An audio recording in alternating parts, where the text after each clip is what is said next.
আসসালামু আলাইকুম, সবাই কেমন আছো? আজকে 3 দিন পরে সবার সাথে কথা বলতাছি।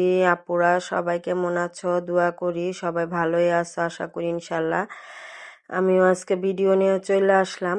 আজকে একটা না কয়েকটাই ভিডিও ছাড়ুম ইনশাল্লাহ, যদি আল্লাহ ভালো রাখে সুস্থ থাকে। 3 দিন পরে আজকে আসলাম ভিডিও ছাড়তে, তাও খাওয়া দাওয়া দিয়ে ভিডিওটা ছাড়লাম। সকালের নাস্তার মধ্যে কি কি ছিল? ডিম ভাজা, ওইখানে ছিল উজুরি ভাজা, মানে ওটার আরেক ভাষায় বলে হইলো বট, গরুর ভর রান্না হয়েছিল, ওইটা দিয়ে খাইতে আসছিলাম। 3 দিন বাসায় ছিলাম না, 3 দিন একটু হাসপাতালে দৌড়াদৌড়ি করছি রুগী নিয়ে, এই জন্য কোনো ভিডিও আপলোড দিতে পারি নাই, কিছুই করতে পারি নাই। তারপরে যে এখানে ভিডিও ছাড়ছি, অনেক দুর্ঘটনা ঘটছিল একটা, আল্লাহ বাঁচাইছে, সবাইরে ভালো রাখছে, এই জন্য সবাই দোয়া করো আমাদের জন্য। আর যে যে আপুরা ভিডিওটা দেখো সবাই একটু শেয়ার করে দিও এবং লাইক দিতে ভুলো না। সবাই একটু কমেন্ট করো আপুরা যে ভিডিওটা কেমন হয়েছে আর কি কি ভুল হয়েছে ওইটাও জানাইবা।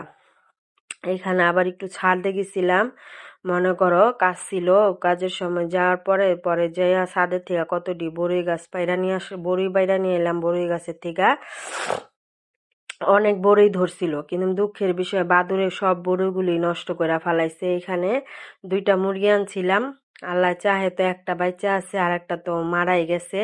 মাশাল্লাহ সবাই বলবা, যে যে দেখবা সবাই মাশাল্লাহ বললো আমাদের মুরগিটাকে। আর এখানে এগুলি তো আম গাছগুলো, এগুলো কিন্তু আমি ভিডিওগুলো করি নাই আপুরা, এগুলি আমার ছেলে করছে। অনেক গাছ আমার ছিল, সব গাছই মনে করো মরে গেছে, গেছে রোদ্রে, গেছে গরমের মধ্যে রোদ্রে, যে রোদটা পড়তো ওই রোদ্রে সব গাছই আমার মারা গেছে। মনে করো এই যে এখন আছে আর কি কিছু কিছু গাছ, আর অনেক গাছই মনে করো চারাই করতেছে, ইনশাল্লাহ সামনে হবে সব গাছ। এই যে এখানে রোজমেরি গুলের লাগাইছে আজকে এই তুরি। আল্লাহ হাফেজ।